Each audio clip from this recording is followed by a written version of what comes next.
We got blessings on blessings. You got blessings on blessings, yeah. We got blessings on blessings, yeah, yeah, yeah, yeah.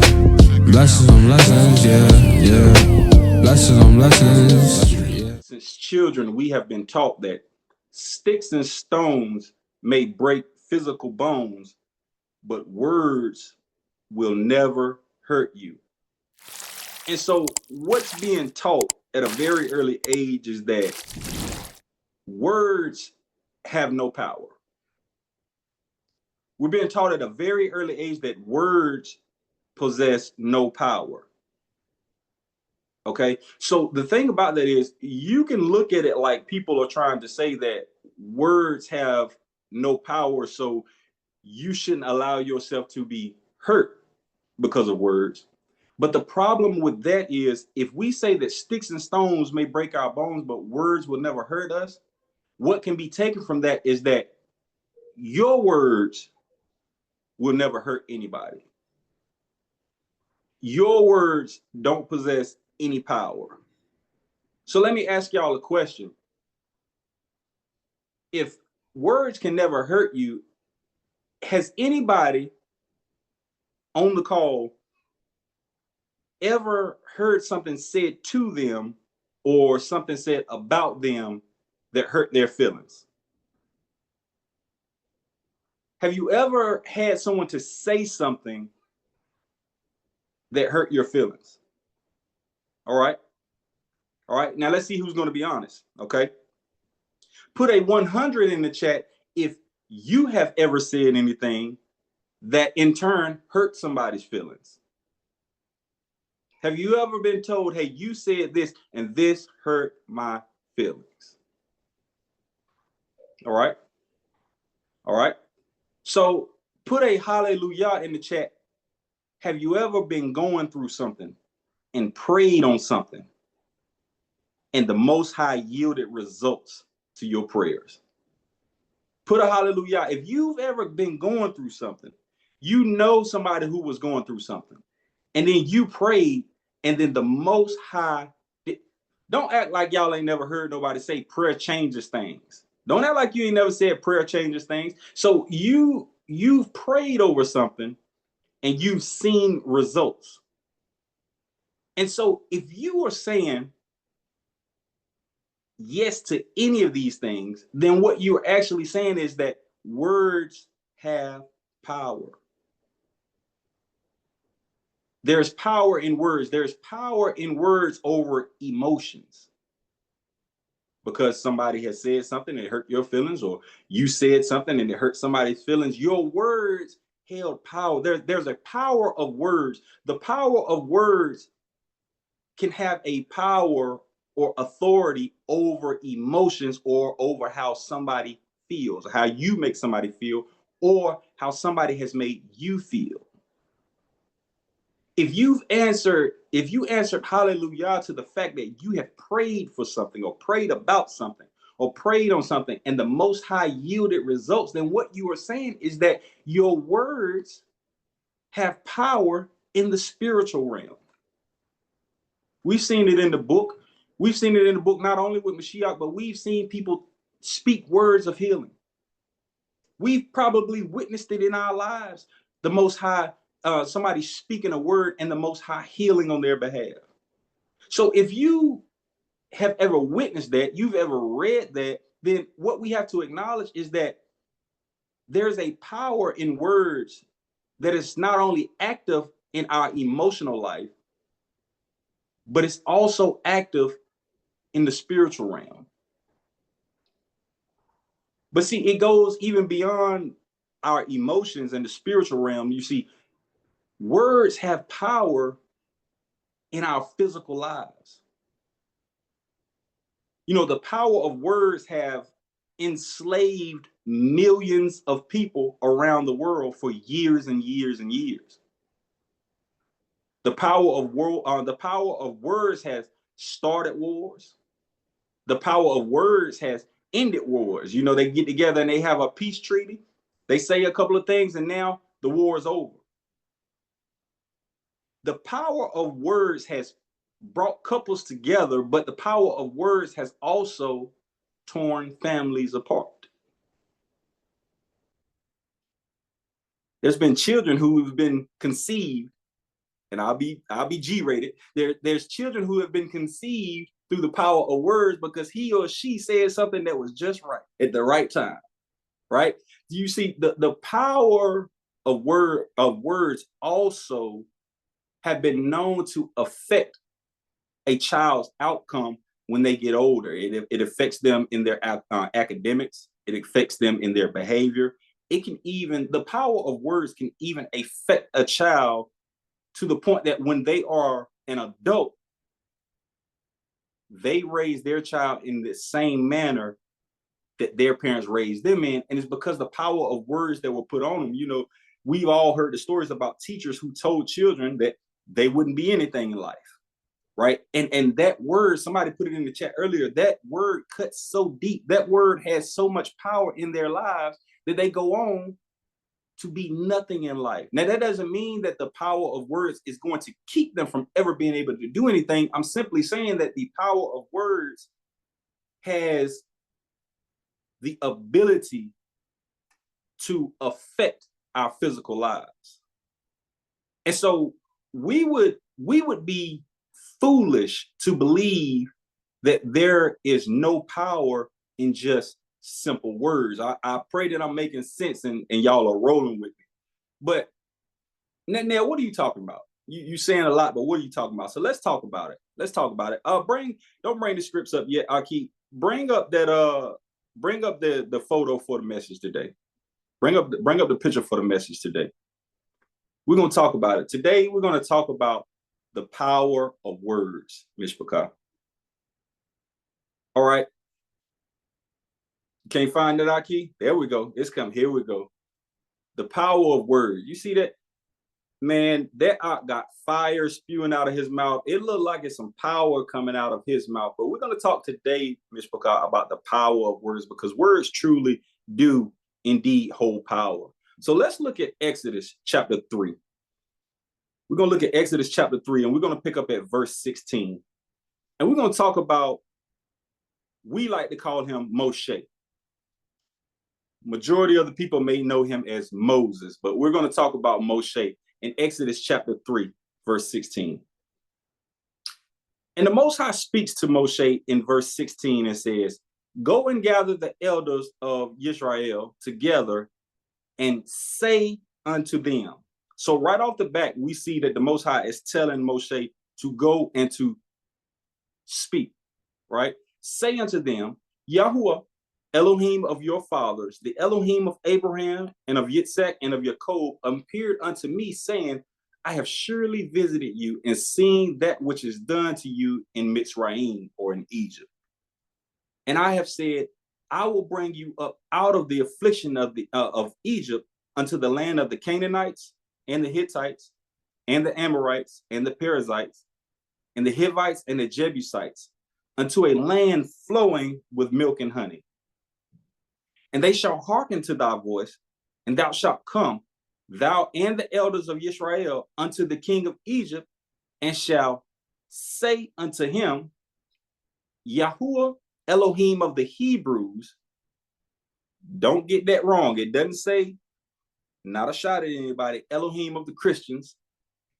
It doesn't say Elohim of the Mormons. It doesn't say Elohim of the Muslims. It says Elohim of the Hebrews have met with us, and now let us go, we beseech thee, 3 days' journey into the wilderness, that we may sacrifice to Yahuwah our Elohim. And I am sure that the king of Mitzrayim will not let you go, no, not by a mighty hand. And I will stretch out my hand and smite Mitzrayim with all my wonders, which I will do in the midst thereof. And after that, he will let you go. So Moshe's first instruction is to go and gather the elders and speak to them. If you see that Moshe's first instruction was to go to the elders and to speak to them, put a 100 in the chat. And now his second instruction, it says, now take the elders and go before Pharaoh and do what? Speak to him. Moshe, I don't want you to start off with signs and wonders. Don't get caught up in what I just showed you. What I need you to do is I need you to go first to your people. Then I need you to go to Pharaoh and I need you to speak. Don't go gather the people and try to escape. Don't go try to overthrow Pharaoh. Don't go pull a Harriet Tubman and try to gather up all the Hebrews you can and get on the Underground Railroad. No, that's not what I want you to do. Moshe, I want you to first go and speak to your people. And say what? Yah's like, I want you to formally introduce me to them. I want you to introduce me, Moshe, as the living Elohim. The Elohim of their forefathers, because you see, they've been in the land for a long time and they don't formally know who I am. I need you to go and I need you to give me an introduction. And when you introduce me, not only do I want you to introduce me as the living Elohim, not only do I want you to introduce me as the Elohim of Abraham, Yitzhak, and Jacob, I want you to introduce me by my name, Yahuwah. Now, put that in your pocket. We'll deal with that later. We're going to circle back to that. All right. But then he tells Moshe, but after you go to your people, what I need you to do is I need you to go to Pharaoh, the king of Egypt, and then I need you to speak. Yeah, I need you to speak. I need you, just like you did with your people, I want you to go and I want you to introduce me to Pharaoh.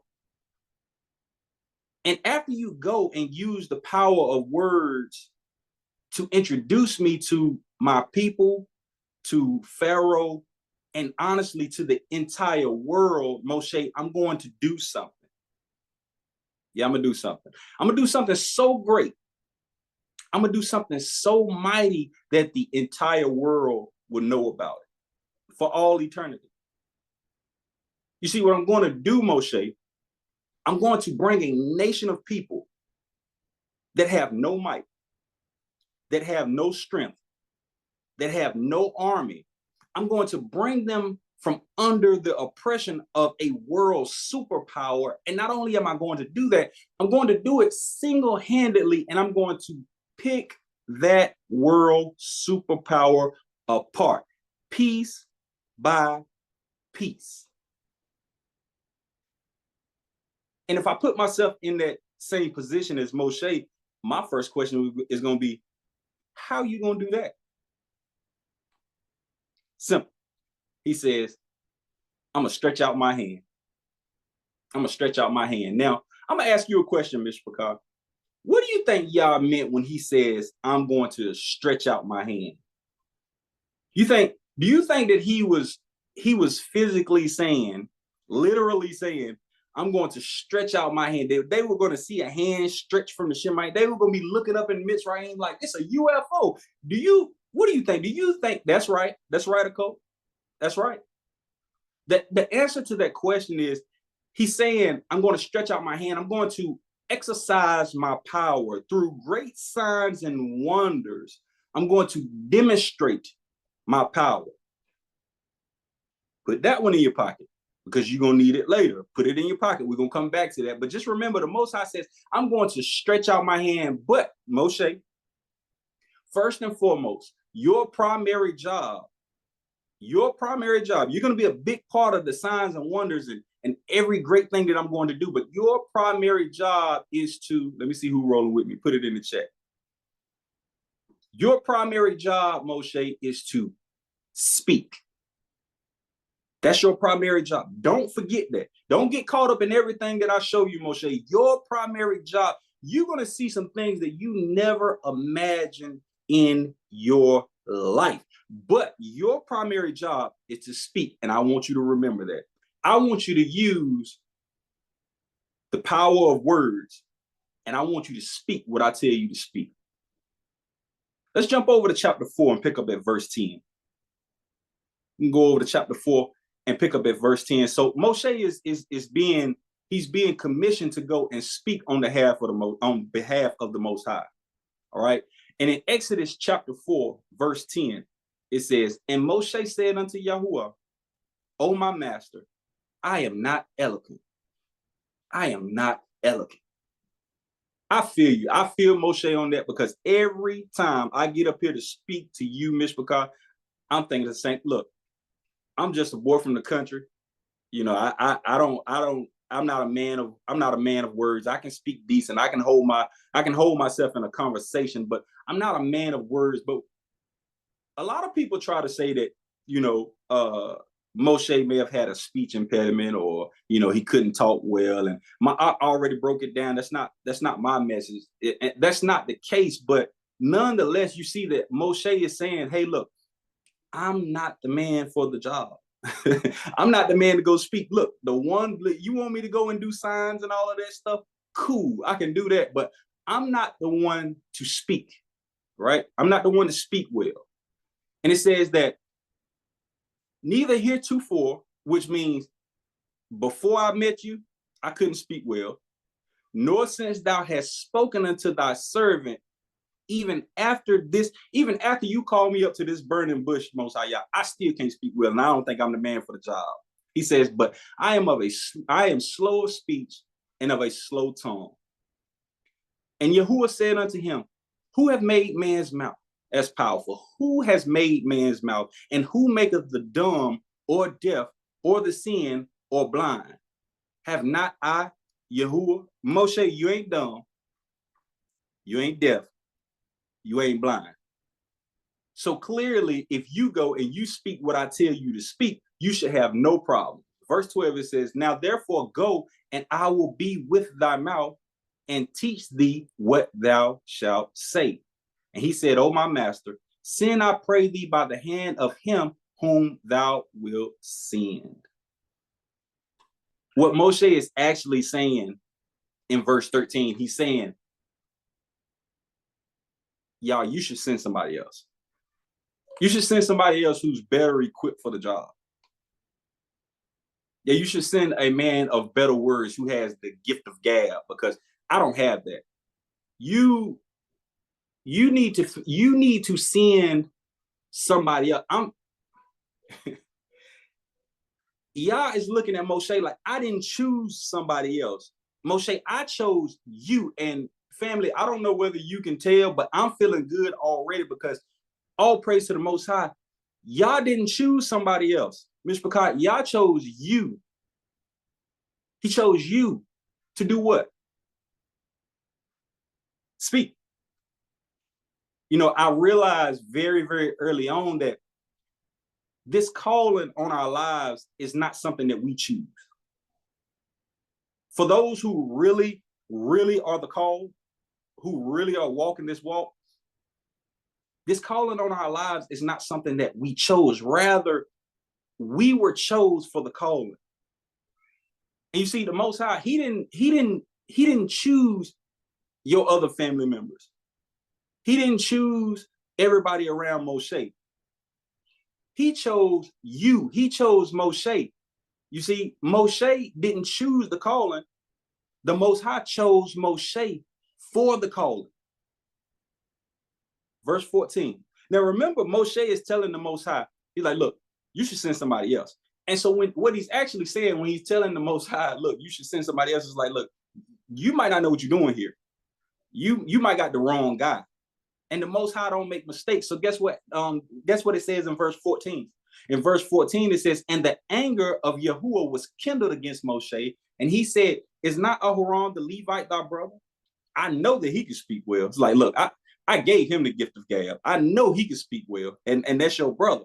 And also, behold, he cometh forth to meet thee. And when he seeth thee, he will be glad in his heart. And thou shalt speak unto him, and please highlight this, and put words in his mouth. And I will be with your mouth, Moshe, and with his mouth, and will teach you what ye shall do. So if Moshe is saying, look, I'm not a man of strong words, you know, Netanyahu, I'm not a man who speaks Hebrew very well because I was raised an Egyptian. But the Most High is saying, look, I'm going to put the words in your mouth. I'm going to put the words in your mouth. You put the words in Aharon's mouth and put it in the chat. Whose word is being given to the people and to Pharaoh? Whose word is being given to the people and to Pharaoh? That's right. That's right. Yah. Yah, it's just been, they're being used as a vessel. You don't have to put a whole lot of thought into it. Moshe, you overthinking it. You're doing too much thinking. I'm going to give you the words. And okay, you don't feel comfortable going to speak to your people. Speak to your brother. And I'm going to give you the words. You give him the words. And then he will speak to the people. Right? All you got to do, Moshe, is tell Aharon what I told you. Verse 16, it says, and he shall be thy spokesman unto the people, and he shall be even he shall be to thee instead of a mouth, and thou shalt be to him instead of Elohim. So he's saying to Moshe, look, Aharon is going to be your spokesman, and you're going to be like our relationship. You're going to be like Elohim to him. What I tell you to speak, you speak to him. What you speak to him, he's going to go speak to the people. So I got a question. If Moshe was as an Elohim to Aharon, and Aharon was Moshe's spokesman, and Yah was Elohim to Moshe, that would make Moshe Yah's personal what? What would it make him? It would make him his personal what? It's in verse 16. It would make Moshe Yah's personal spokesman. That's right. That's right, Aki. He would be his mouthpiece, right? Moshe is Yah's mouthpiece. Moshe is Yah's spokesman. Moshe just got hired, okay? He just got hired, and he, when you go to a car dealership and you buy a car at the car dealership, a salesman will come and he'll sell you the car, right? He does all the talking, but that salesman don't own that car. That salesman is not the one that sold you the car. He's just a representative. The car dealership is the one that actually sold you the car. So when the word finally gets to the children of Yisra'El and to Pharaoh, this word is not coming from Aharon. This word is not coming from Moshe. This word is coming directly from the Most High. So Moshe gets an offer, and he becomes the second greatest spokesman known to man. Now, I say the second. I think we all know who the first greatest spokesman was known to man. And if you know, go ahead and put it in the chat while Aki give me John chapter 12, verse 49. Let's look at the first greatest spokesman known to mankind. In John chapter 12, verse 49, he says, for I have not spoken of myself, but the Father which sent me. He gave me a commandment what I should say and what I should speak. So we know that Mashiach is the greatest, the number one spokesman. But I would give Moshe number two. He's probably the second greatest spokesman known to man. All right. So jump back over to Exodus chapter 5, Aki. We'll pick up at verse 1.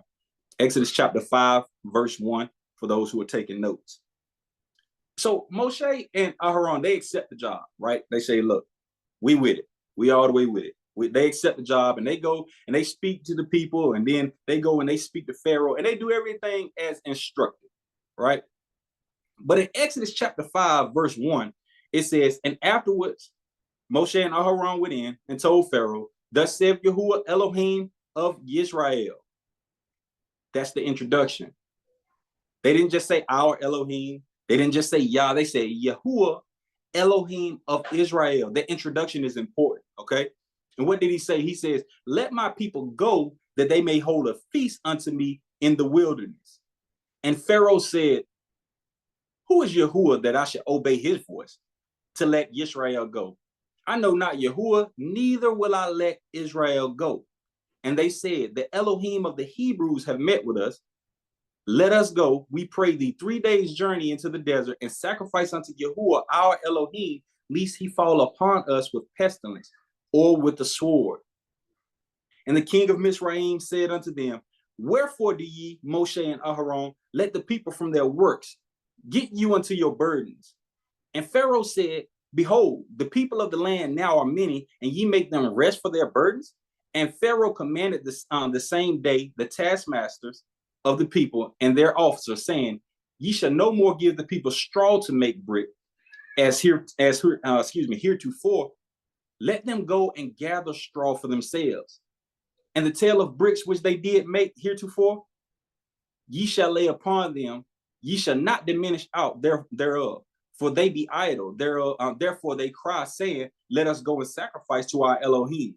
Let their more work be laid upon the men, that they may labor therein, and let them not regard vain words. I don't know if you ever seen the movie Life. It was one of my favorite movies. But if you ever seen the movie Life, you remember when they were out there, they was in the prison, they was digging the ditch, and the brother told him he was taking the shirt off because it was hot. And the guy told him, look, we don't care about your meteorological assessments. The state of Mississippi want this ditch here cleared by sundown. When I read this, that's the first thing that came to my mind. It's like Pharaoh's telling him, look, I don't know nothing about no Yahuwah. Only thing I care about is getting these bricks made. We got cities to build. We got pyramids to put up, and we need bricks. So you need to get to work. Get. You know who used to say that. You need to get to work. What am I supposed to care about an Elohim of the Hebrews? And I'm an Egyptian. So he said, I tell you what, since you got so much free time on your hand, this is what I'm gonna do. We're gonna double your work, double the workload. If you see in verse 9, he said, let their more work be laid upon the men, that they may labor therein, and let them not regard vain words.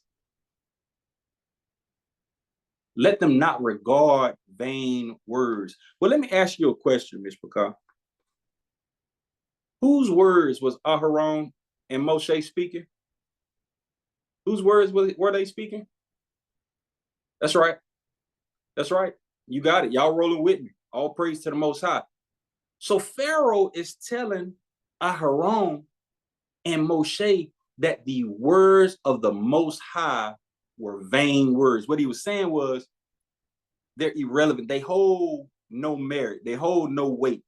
There's no power in these words. And Pharaoh figured that these words that were being spoken to him had absolutely no effect on his life. Okay, that's right, Akoti. He about to find out. He about to find out. Go to verse 19. Let's drop down to verse 19. We're gonna skip over a little bit for context. In verse 19, it says, and the officers of the children of Yisra'El did see that they were in evil case after it was said, ye shall not diminish aught from your bricks of your daily task. And they met Moshe and Aharon, who stood in the way, and as they came from Pharaoh, and they said unto them, Yahuwah look upon you and judge, because ye have made our savor to be abhorred in the eyes of Pharaoh and in the eyes of his servants, to put a sword in their hand to slay us. So they said, look, may the Most High judge you for what's about to come upon us. I got a feeling that Pharaoh wasn't the only one who felt like the words of Moshe and the words of Aharon were in vain. I get the feeling that Pharaoh wasn't the only one who felt that the words that were being spoke in his presence didn't have power, because you see, the Most High had already given Moshe and Aharon the instruction to tell them who I am, but also tell them what I'm going to do. But see, in the midst of their trial, in the midst of their oppression, the only thing that they could see was that they were still in captivity, and now they have to work harder. So now they're saying, you know what, Aharon, Moshe, let y'all judge you for what you've done to us. Verse 22, it says, and Moshe returned unto Yahuwah and said, my master, wherefore hast thou so evil entreated this people? Why is it that thou hast sent me? Wow. Wow. You know, when I read the text, I try not to get caught up in, I try not to lose sight of we're reading in hindsight. So we read the mistakes that people make, and it's easy for us to make a judgment call and say, hey, I would have never did that. I would have never said that. And I try not to do that when I'm reading the text, because I try to remember that they didn't have the record that we have, right? To learn from their mistakes and to make sure that we walk differently than our forefathers walked. But out of all that the Most High has already done with Moshe, out of everything that he's already shown him, he's already showed him signs and wonders. He said, you've entreated this people with evil. And he says, why did you send me? Now, I'm going to show you in the next verse, but Moshe clearly knows why he's been sent. But it's just like I said earlier, what he's saying is, why did you send me? Why exactly did you send me? Why didn't you send somebody else, right? Somebody put it in the chat. What was Moshe's purpose again? Why was he sent to the children of Yisra'El? Why was he sent to Pharaoh? What was his job? To speak. That's right. To speak. Verse 23, it says, for since I came to Pharaoh to do what? To speak in thy name, he hath done evil to this people, neither hast thou delivered thy people at all. You see, Moshe was sent to be a spokesman for Yah, and he knew why he was sent, but he was wondering, why would you send me if when you sent me and I spoke, you to this day have not brought your people out? And there's a lesson in that, family. There's a lesson in that. And the lesson in that we all have to learn is, you see, we got to let Yah do what Yah do. We got to let Yah be Yah. See, sometimes we have to just speak and realize that Yah is going to do the work in his timing. We have to realize that the Most High, he has a will, and he's going to do his work according to his will. We can't put ourselves before his will. And Moshe, he seems to have lost track of that. He seems to have lost sight of that. And let's see what Yah has to say about it. Go ahead to chapter 6 in verse 1. Let's see what the Most High has to say about it. In verse 1, it says, then Yahuwah said unto Moshe, now shalt thou see what I will do to Pharaoh. For with a strong hand shall he let them go, and with a strong hand shall he drive them out of his land. And Elohim spake unto Moshe and said unto him, I am Yahuwah. So Yah is telling Moshe, he says, look, now the timing is right. You didn't understand what was going on. You didn't understand what I was setting up, but now the timing is right. And he said, you're going to see, as the occult put in the chat, Pharaoh going to find out today. Moshe, you're going to find out too, because now you're going to see what I'm going to do to Pharaoh. And in verse 3, it says, and I appeared unto Abraham, unto Yitzhak, and unto Jacob by the name of El Shaddai, which is translated El Almighty. But my name, Yahuwah, was I not known to them. So you remember we covered earlier that the Most High says, look, give me a formal introduction to my people and to Pharaoh. Give me a formal introduction, because they might have heard of some of the things that I might have done. You know, I appeared as El Shaddai to Abraham, Yitzhak, and Jacob, but to my name was I not, by my name was I not known to them. Verse 4, and I have also established my covenant with them to give them the land of Canaan and the land of their, the land of their pilgrimage, wherein they were strangers.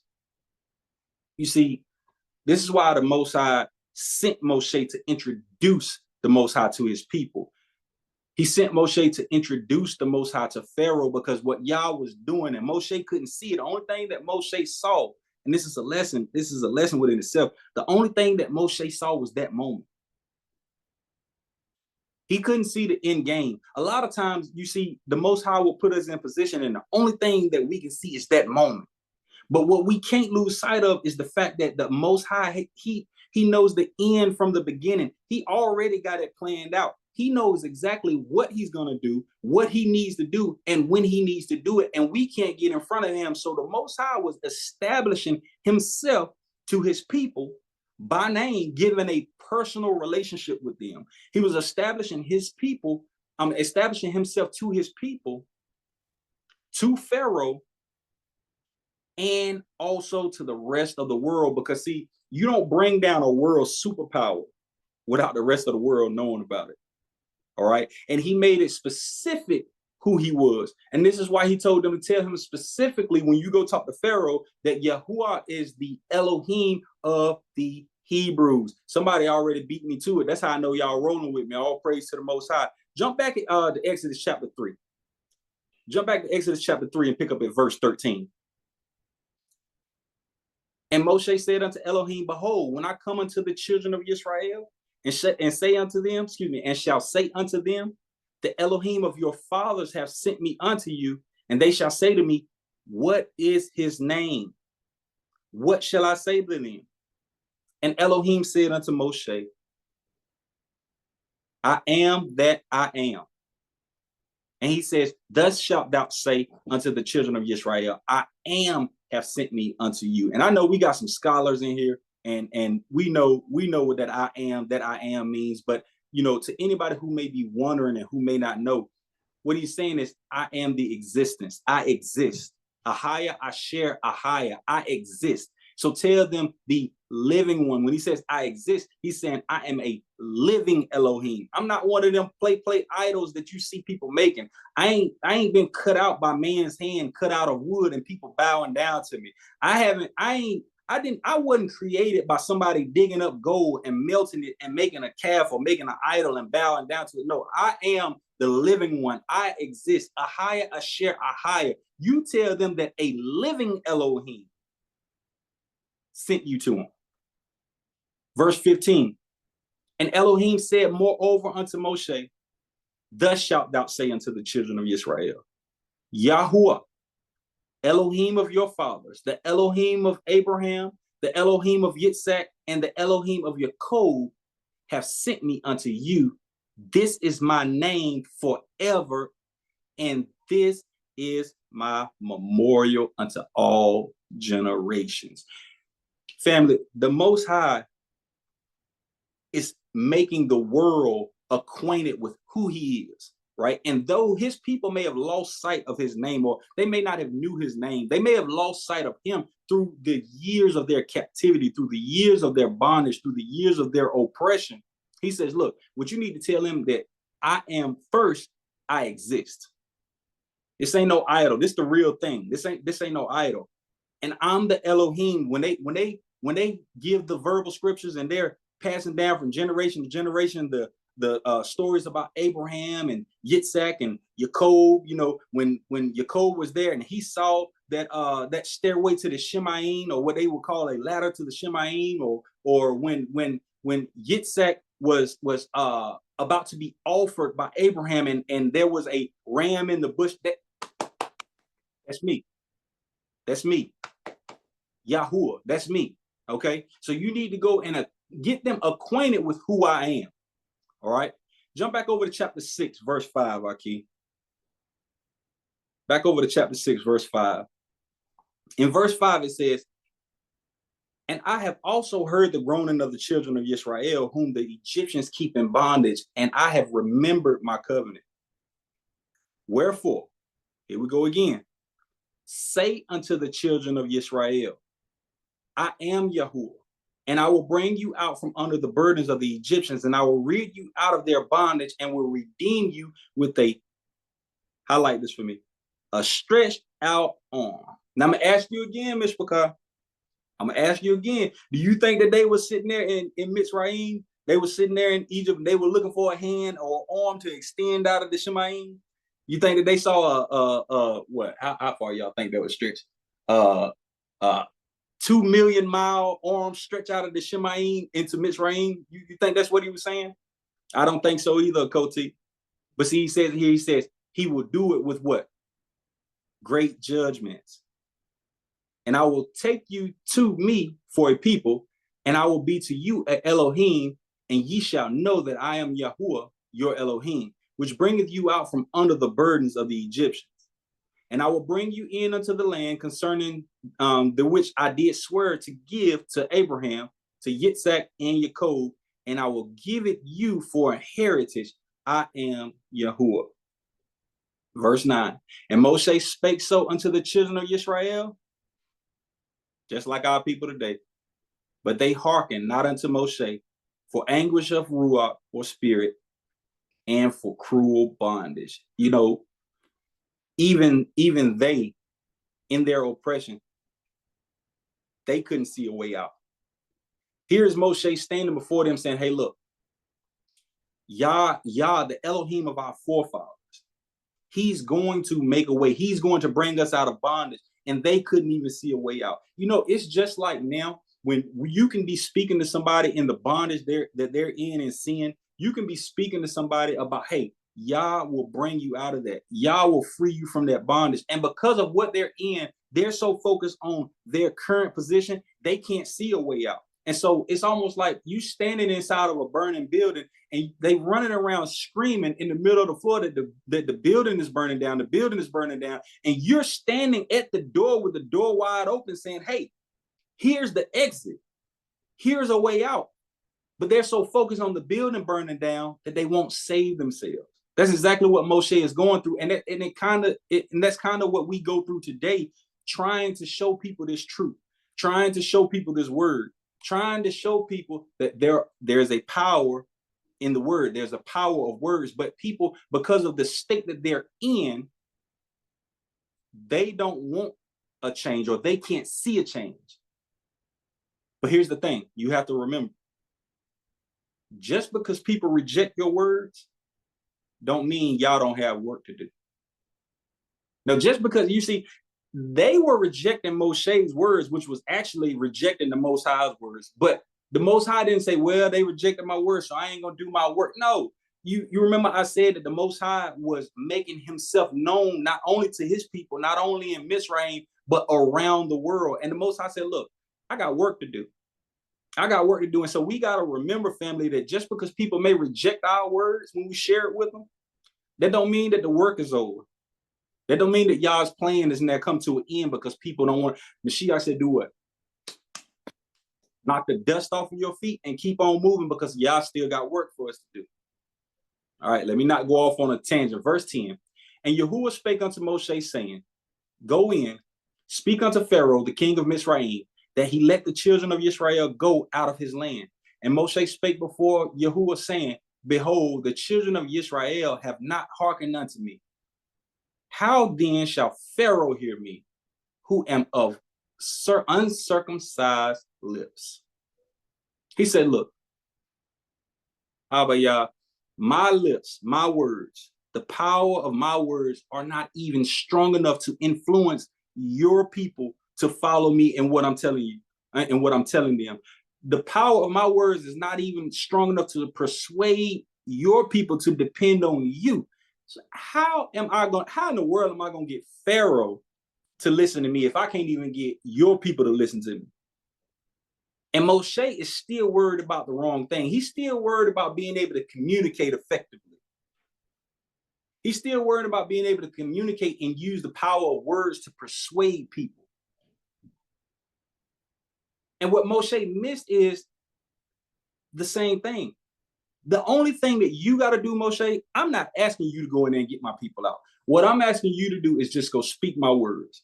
I'm not asking you to go and make Pharaoh let my people go. I'm asking you to go and speak my words and let me do the works. So true, Moshe was sent to speak, but it was Yah who said, I'm going to stretch out my hand at my appointed time and do the works. It's me that's going to bring them out. I just need you to speak.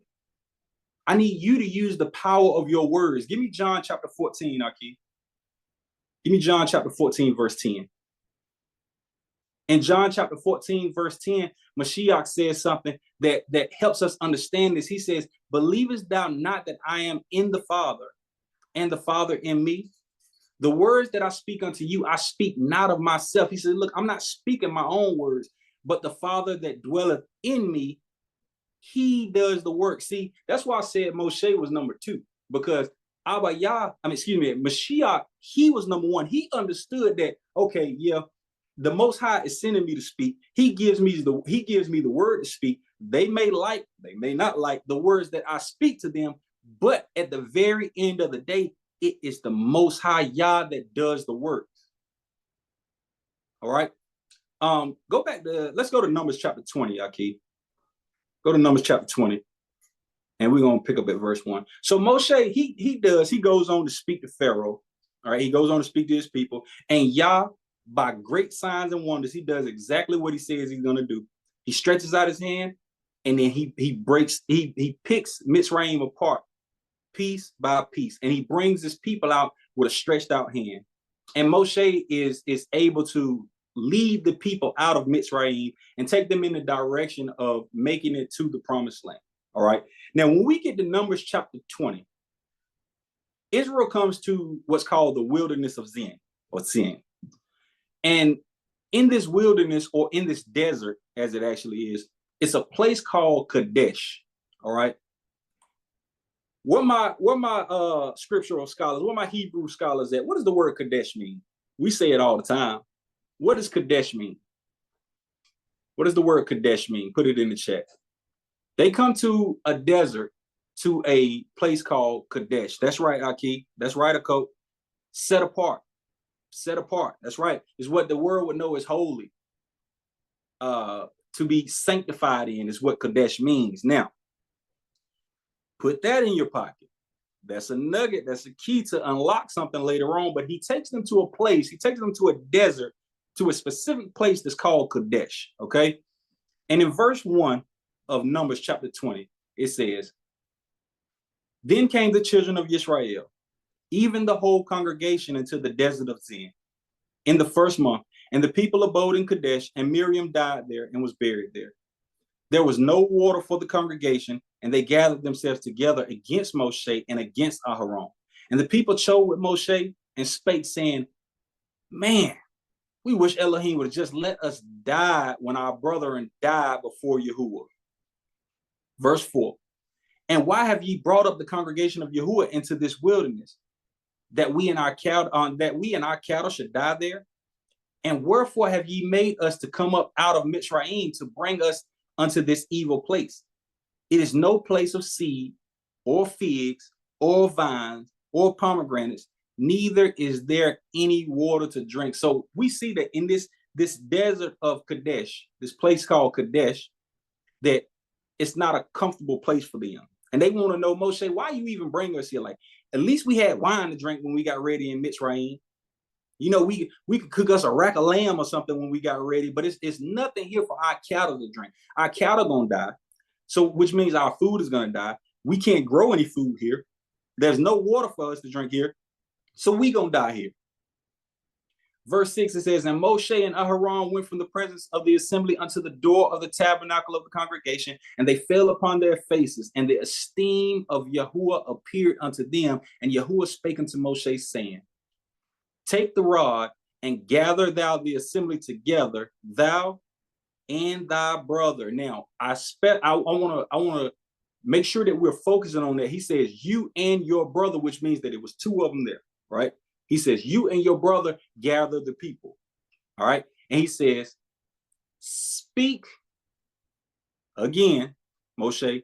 Here's your primary job. I need you to speak ye unto the rock before their eyes, and it shall give forth," I like the next word, "it shall give forth" what? "His water." I'm gonna touch it. But I don't have time to really dive into it. But it says that the rock shall give forth his water. Mishpachah, you ever seen a male rock? You ever seen a female rock? Because I can't distinguish between the two and figure out which one is a male rock and which one is a female rock. But the Most High says that if you speak to the rock, he shall give forth his water, and thou shalt bring forth to them water out of the rock. So thou shalt give the congregation and their beasts to drink. So again, Moshe was to speak. Moshe was to use the title of this message. He was to use the power of words to bring forth water out of this rock. And when he spoke to the rock would give forth his water, and the people would be sustained. You see, Moshe was to use the power of words And Yah was going to preserve the life of a nation by bringing forth water from a rock. I can't help myself. Hallelujah. I can't help myself. Go ahead and give it to him, Aki. Go to 1 Corinthians chapter 10. 1 Corinthians chapter 10, verse 1. Because see, we understand that the Most High is performing a miracle here, but this thing right here is deeper than a miracle, family. In 1 Corinthians chapter 10, verse 1, it says, moreover, brethren, I would not that ye should be ignorant how that all our fathers were under the cloud and all passed through the sea and were all immersed unto Moshe into the cloud, in the cloud and in the sea, and did all eat the same spiritual meat. Here we go. Here's the meat. He was talking about the meat then. Here's the meat, verse 4. And did all drink the same spiritual drink, for they drank of that spiritual rock. I wonder why they got rock highlighted right there. Why y'all think they got rock highlighted right there? That's right, Aki.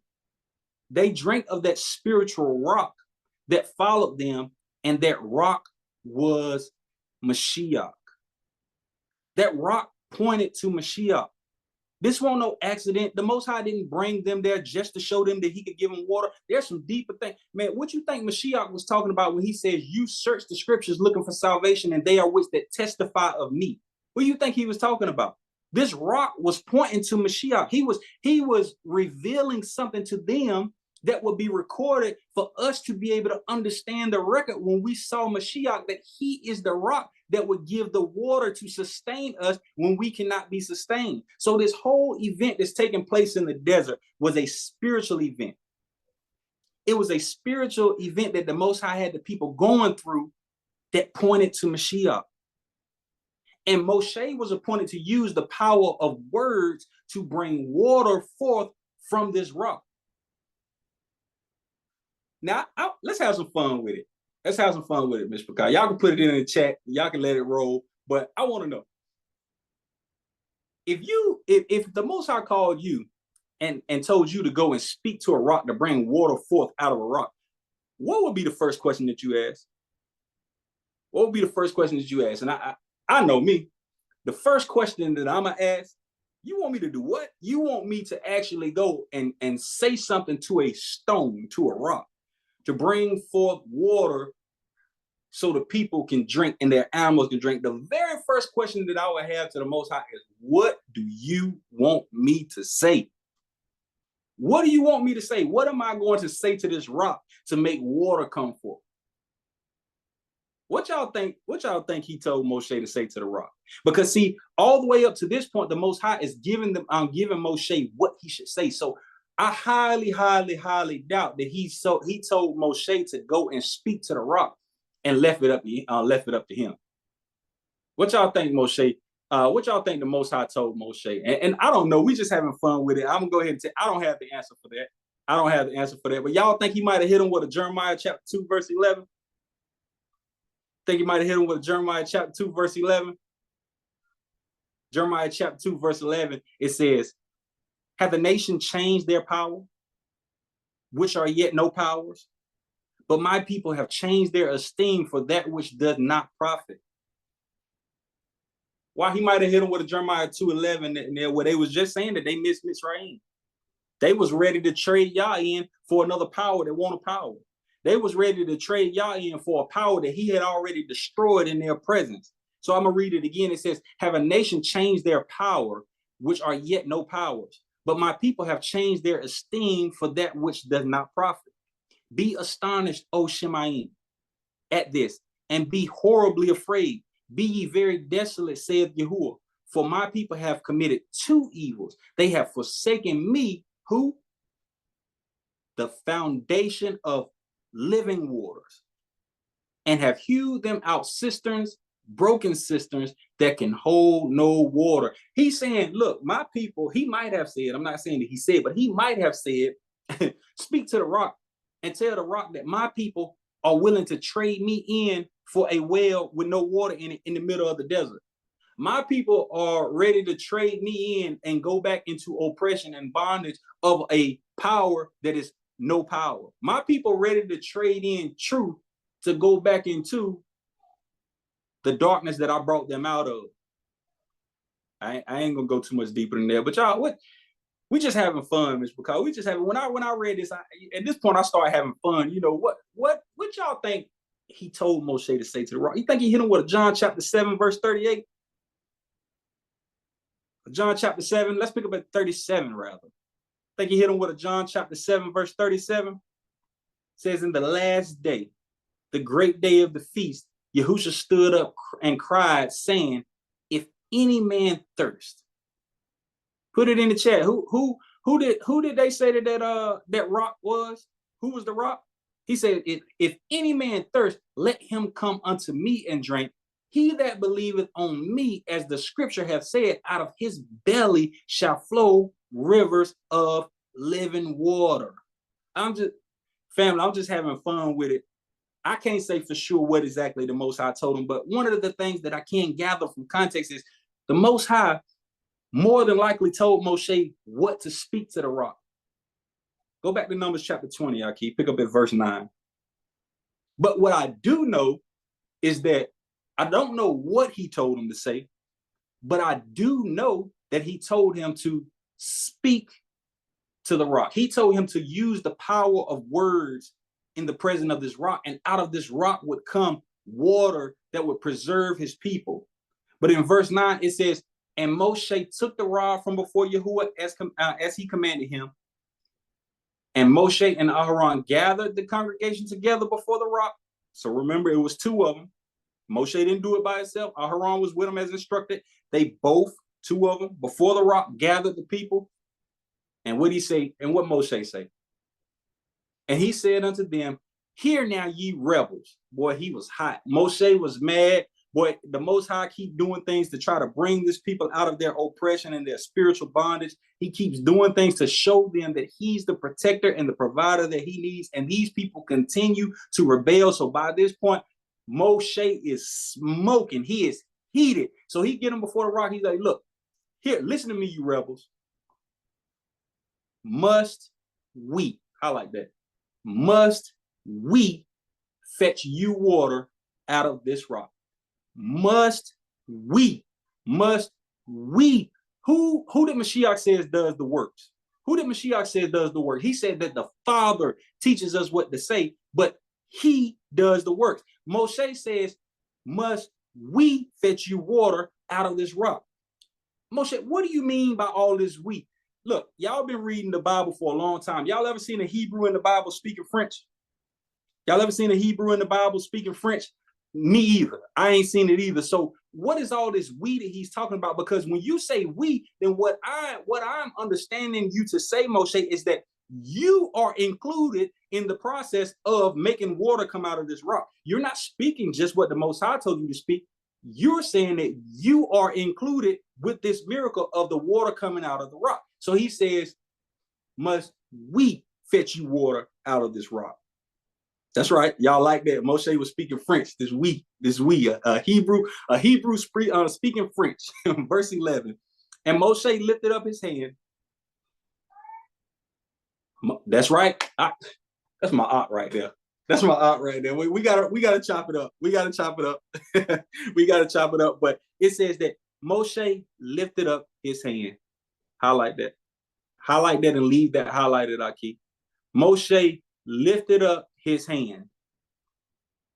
And with his rod, he smote the rock twice, and water came out abundantly, and the congregation drank, and their beast also. So on surface level, the very first thing that we see is Moshe was disobedient. Because put it in the chat. What did the Most High tell Moshe to do to the rock? What did he tell him to do to the rock? Now remember, Moshe had seen by instruction of the Most High that he struck a rock and water came out, right? He saw that.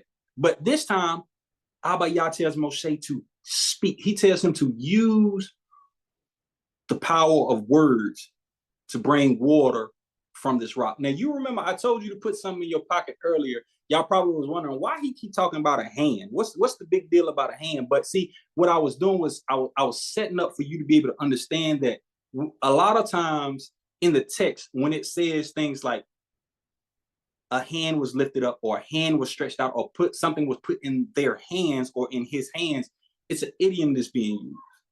So remember when everybody acknowledged, when majority of the people acknowledged that when Yah says, I will stretch out my hand, he was saying that I will exercise my power.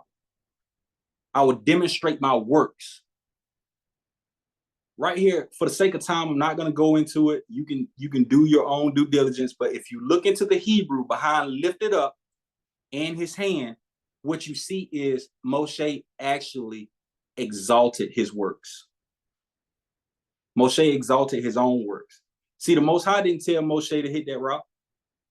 Moshe chose to do that. That was his works. Moshe said, must we fetch you water from a rock? Right?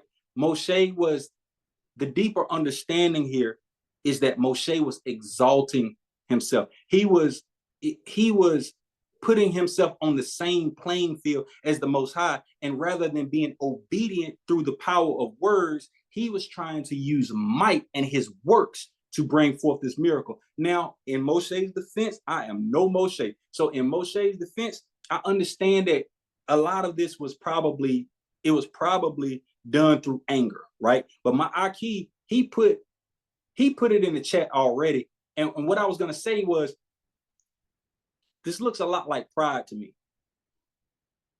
It sounds a lot like pride to me, Mr. Pakai. And I know we hold Moshe in high regards, and we don't want to say it about cousin Moshe, but cousin Moshe, he was prideful. And the Hebrew behind the English tells us that he exalted his works. And the English clearly tells us that he says, must we fetch you water from this rock? And so in his anger and in what I'll call pride, he didn't use the power of his words wisely. And it caused him to misspeak. Okay? It caused him, his anger and his pride caused him to misspeak. And so he did not select the power. He didn't use the power of his words wisely. Verse 12. Verse 12, it says, and Yahuwah spake unto Moshe and Aharon, because ye believed me not. Because ye believed me not to sanctify me in the eyes of the children of Yisra'El, therefore ye shall not bring this congregation into the land which I have given them. So that's your sentence, Moshe. Aharon, that's your sentence. Because you didn't believe. Highlight believe me not. Because you believed me not. Because you didn't believe. And because why didn't he believe? Well, he may not have believed because he may have been prideful. He may not have believed because he may have been angry. It may have been some circumstances going on in his life to show that he didn't truly believe, but nonetheless, it's not my words. The Most High says in verse 12, because you believe me not, your sentence is that you are not going to make it into the promised land. But he also said, you didn't believe me, you were disobedient, but you failed to sanctify me. You failed to set me apart. You failed to make me seen on a higher playing field than you when you put yourself on the same playing field as me. You failed to do that in the eyes of the congregation. And so your sentence for that is you're going to die before you make it into the land. You're not going to make it into the land, rather. And so because Moshe did not believe that Yah could deliver to his people through the power of words, water from a rock, what Moshe did was he struck the rock. See, it was hard for him to believe that the only thing that he had to do was use the power of words. It was hard for him to believe that the only thing that he had to do was speak to the rock and the rock would yield water. He went with what he knew. And that is a problem in our nation. That is a problem with us individually. See, we go with what we know, trusting in what we know, trusting in what we've seen. But how can you have faith if that's what you trust in? And so Moshe was like, you know what? I don't know about this whole the power of words thing. I don't know about speaking to this rock, but I know one thing. I know when I slapped that rock last time with that rod, water came out. So look, we need water. So what I'm gonna do? Slap that rock. And by doing so, and making himself on the same playing field as the Most High, what he actually did was he failed to sanctify the Most High. Another thing I told you to put in your pocket. Who knows? Let's see who's paying attention. What's the name of the place they at? What's the name of the place they at in the desert? What's the name of it? I keep paying attention. Kadesh, in a place that actually means to sanctify and to set apart. Y'all brought them there for that reason, so that he would be set apart, so that he would be sanctified in their eyes, so they could see with their eyes, hey, look, this is the real thing. This is the living Elohim. This is one who could bring water from a rock in a place that actually means to be set apart and Kodesh or sanctified. Yah says in verse 12 that Moshe and Aaron failed to sanctify him. Mishpakat, this passage is so much deeper than just Moshe being disobedient and just striking the rock when he was supposed to speak to it. You know, family, this was a spiritual desert. This was a spiritual desert, and the Most High Yah gave Moshe instructions to speak a spiritual word. To speak a spiritual word to a spiritual rock. A spiritual rock that would yield spiritual water, and this spiritual water would preserve their spiritual lives. He was giving spiritual preservation. He was showing them, look, I'm the key.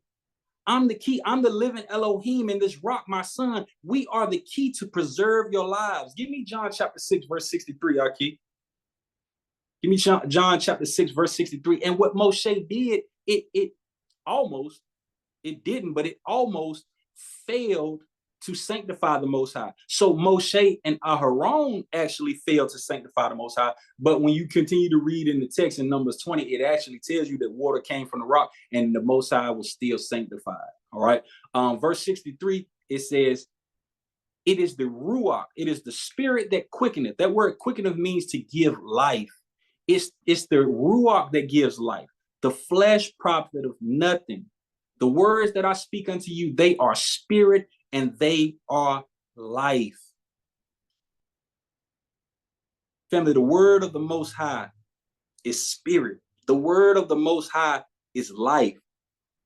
Torah is spirit, as said in the book of Romans. His instructions are spirit. His instructions not only would have preserved Yisra'El's physical life, but his instructions preserve our spiritual life. So when we find ourselves in our spiritual deserts, when we find ourselves in our spiritual Kodesh, we got to remember that we can't rely on our own might. We can't go with what we know. We can't go with what we know because, see, it's the spirit that gives life. Give me Zechariah chapter 4, verse 6, Aki.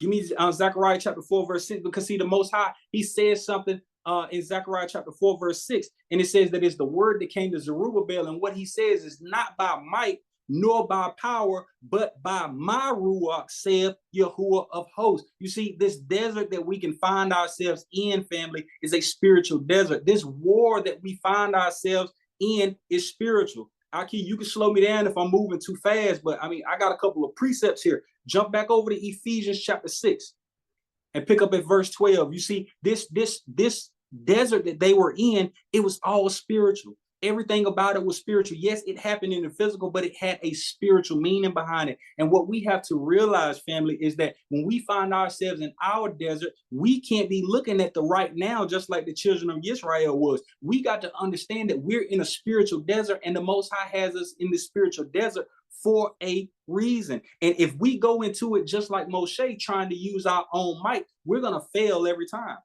Verse 12, it says, for we wrestle not against flesh and blood. We all know this passage. But against principalities, against powers, against the rulers of the darkness of the world, rulers of the darkness of this world, against spiritual wickedness in high places. Spiritual wickedness in high places. Wherefore, take unto you the whole armor of Elohim, that ye may be able to withstand in the evil day, and having done all to stand. So how are we going to fight this spiritual battle? How are we going to win this spiritual war? Verse 14, it says, stand therefore, having your loins girded about with truth, and having the breastplate of righteousness, and your feet shod with the preparation of the message of peace. Verse 16, above all, taking the shield of faith, wherewith ye shall be able to quench all the fiery darts of the wicked.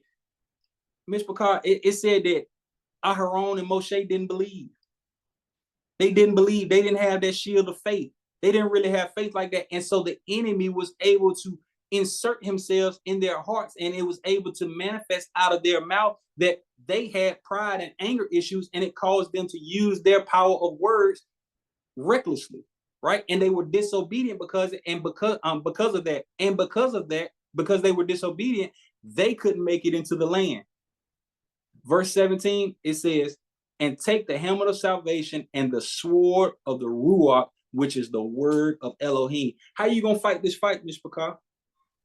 Yeah, the shield of faith gonna keep us from being harmed, right? And our feet are shod with the message of shalom, right? How you gonna fight this fight though? How you gonna fight back? See, you can protect yourself, but how you gonna fight back with an enemy that's spiritual? It says you got to have a sword. You got to have the word, because see, all praise to the Most High.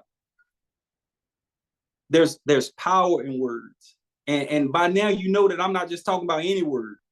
I'm not just talking about any word. I'm not talking about vain words, but there's power in the word of the Most High Yah. And if you're going to fight a spiritual battle, you got to fight it in the spirit. That's why I brought out earlier that Romans says that Torah, the instructions of the Most High, is spirit. That's what we fight back with. The enemy is waiting every day to accuse us of our wrongdoing. How are we going to fight back? You know, they say sticks and stones may break your bones. Listen, sticks and stones may break bones, but what is sticks and stones going to do in a spiritual war? What can sticks and stones do in a spiritual war, right? So we can't be relying on our own might.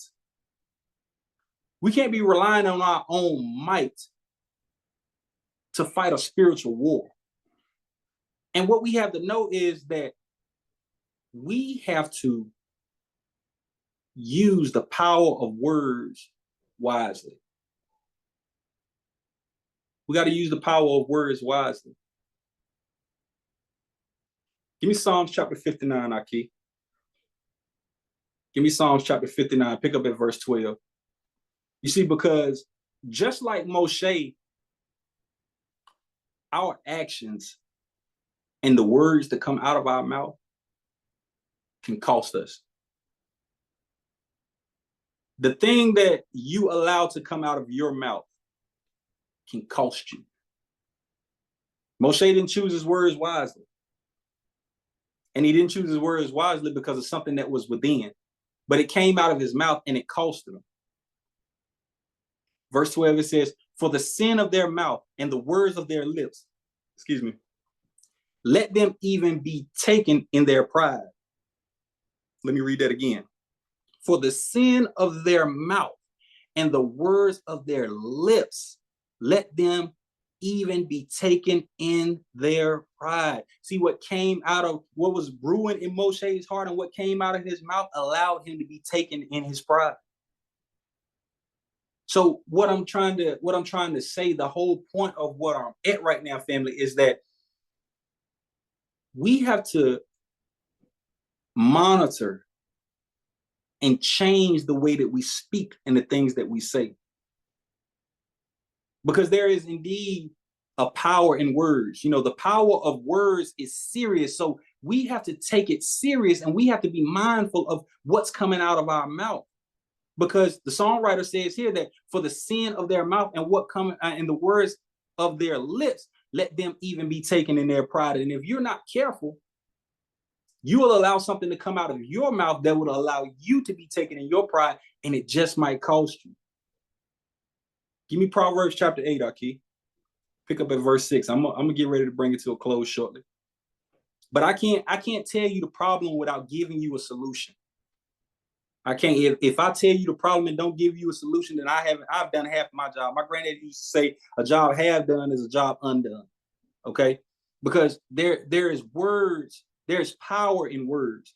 Verse 6, it says, herefore I will speak of excellent things, and the opening of my lips shall be right things. We got to be speaking of excellent things, and the opening of our lips has to be right things. For my mouth shall speak truth, and wickedness is an abomination to my lips. All the words of my mouth are in righteousness. There is nothing forward or perverse in them. We have to make sure that when we open in our mouths that we're speaking in truth. not speaking in a state of anger, not speaking in a state of pride, frustration. Now, these things happen, right? But what I'm trying to caution you today on is I'm trying to caution you on understanding the power of words and understanding that we have a sense of responsibility on checking and monitoring the things that are coming out of our mouths. Yeah, it may feel good to temporarily tell somebody off that's gotten on your bad side or give somebody a piece of your mind. It may temporarily feel good, but is that truly conducive to the works of the Most High Yah? Does that benefit the kingdom in any way? You leave out of there, you gave your supervisor a piece of your mind. You told that person that jumped you in line, you gave him a piece of your mind. You told your husband, you told your wife, you gave him a piece of your mind. You ripped him a new one, as they used to say. You gave him a piece of your mind, and it felt good in the moment. But what did that do for the kingdom? See, we may have felt like we won the physical battle, but all the while we lose in the spiritual war, family.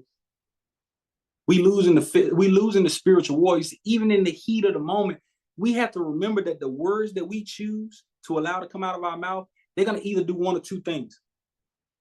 They're either going to esteem the Most High, or they're going to give power to the enemy.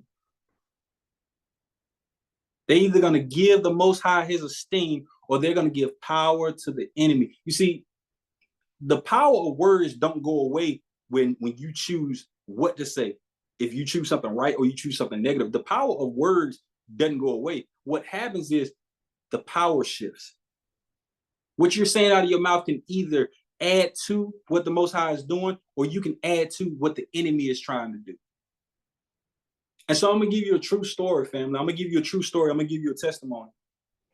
This was since I was awakened. I'm transparent. And the reason that I'm transparent is because all of my testimonies, I wanted all of my shortcomings, I want them to be a testimony of where the Most High has met me and where he has taken me to, right? So I'm transparent.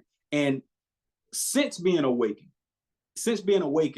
I can remember I was on the job one day, and everybody at my job, they know I wear my ZCs to work. You know, they understand, like, I'm in the word. They understand that. Some people may not know that I'm in the truth, but they may think I'm a Christian or what have you. And, you know, we were on the job and something happened, and we were having a discussion, and somebody said something out of the way to me. They said something wrong. And I allowed something to slip out of my mouth that I should not have said. And the moment that I said it, the first thing out of that brother's mouth was, I knew you weren't no Christian. I knew you weren't really in the word like that.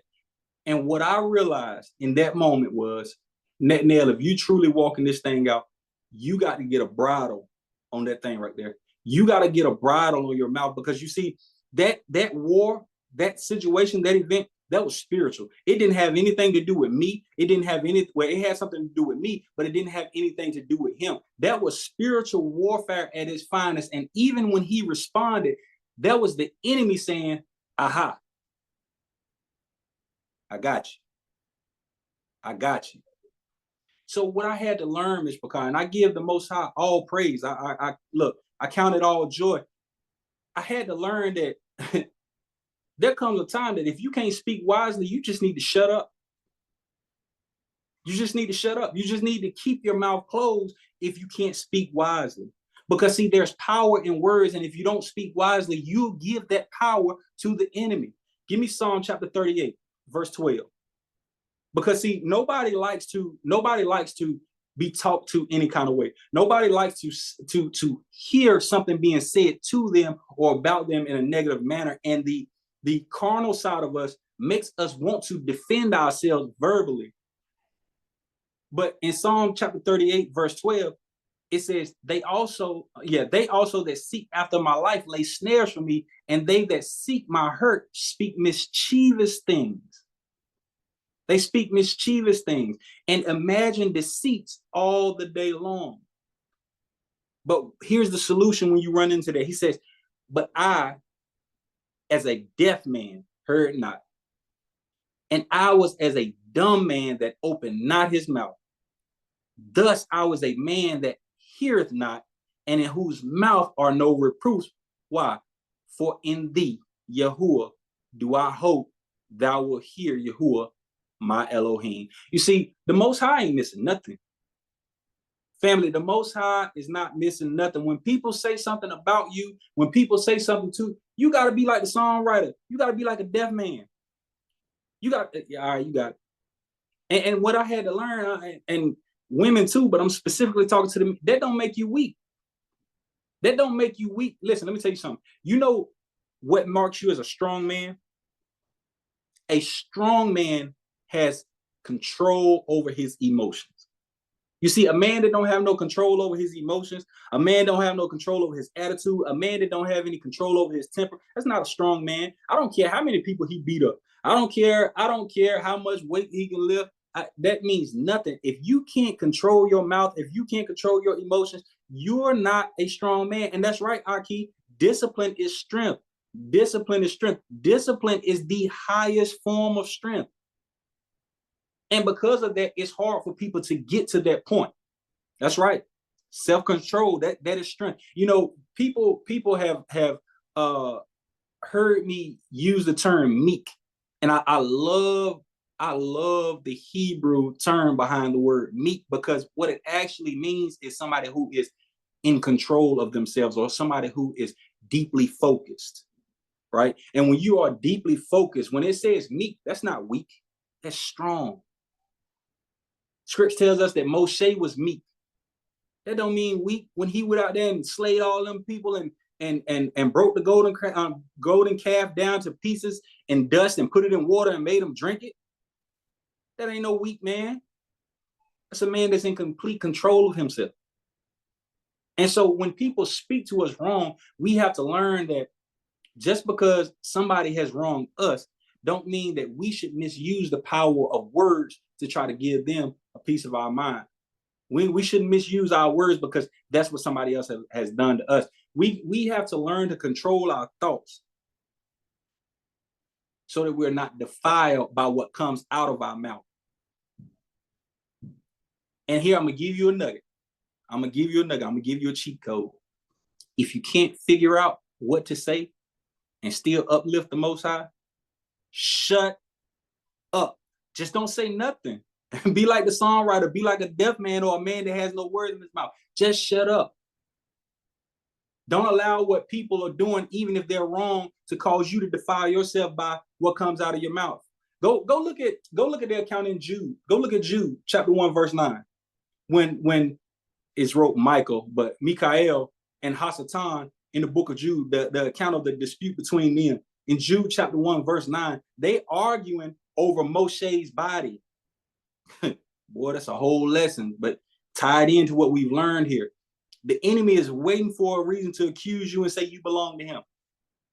It says, verse 9, yet Mikael the archangel, when contending with Hasatan, or the devil, he disputed about the body of Moshe, did not bring against him railing accusation, but said, Yahuwah rebuke thee. So even though Hasatan was in the wrong, it says that the archangel didn't even say anything that was railing or anything that was demeaning to Hasatan. Only thing that he said to him was, Yahuwah rebuke you. And that's just like the songwriter. He says, look, my faith is in Yah. I don't have to say anything. I don't have to respond. I don't got to get wrong just because you get wrong, because you see, the Most High, he sits high and looks low, as we like to say. He not missing anything. And my faith is in him. So he going to set it all straight. He going to set it all straight. We got to make sure that we are depending on the power of words that are found in the book, family, that are found in the scriptures. You know, Mashiach, put it in the chat if you know. How did Mashiach defeat Hasatan in the wilderness when Hasatan came to tempt him? How did he overcome Hasatan in the wilderness? By the word. That's it. By the word. That's right, Imam. He said specifically, it was written. It was written. Look, he had the power. He didn't smite Hasatan. He didn't raise his voice and argue with him. He didn't go back and forth with him. What he did was he said, it was written. He used the power of words, family, not any words. He used the power of the words of the Most High to fight off the enemy. And we have to do the same thing. He didn't fuss and fight. He just simply said, look, it's written. It's written. Half the time you don't have no authority over what was written. He used the power of words. You know, when the Most High was ready to create the earth, to create the world as we knew it, did he break out a hammer and some nails, get him a saw out and a blueprint? How did he create the world? How did he create the world? That's right, Aki. Look, yeah, he didn't do that. He didn't break out no hammer and nails. He didn't get the blueprint and start doing measurements. He spoke it. That's right. He spoke it. Family, there's power in words. There's power in words. The Most High used the power of words to create the world as we know it. When the centurion came to Mashiach, wanted his servant healed, did Mashiach show up with a nurse? Did he have the disciples to go buy herbs and spices and send it and say, look, put this under his arm and in his socks? You know, the old folks used to say, look, put the stuff in their socks. Did he say that? Go put some Vicks Vapor Rub on them. So what they used to call it back in the day. What? Sass. Put some sass on them. How did he heal them? He used the power of words. Even the centurion understood. He said, look, you don't even have to come to my house. All you got to do is speak the word because there's power in words. Mashiach used the power of words. Like he said, put the onion in that. That's it. That's what the old folks used to do. Put the onions in the sock. But family, what I'm trying to explain today is that we have to understand how to access and how to use the power of words. You know, there's power in the word of the Most High. You know, there's power in the word of the Most High, and our power is not in our might. It never has been.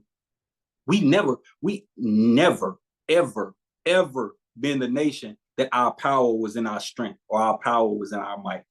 Ever. The Most High said, look, I chose you because you was nothing. Why?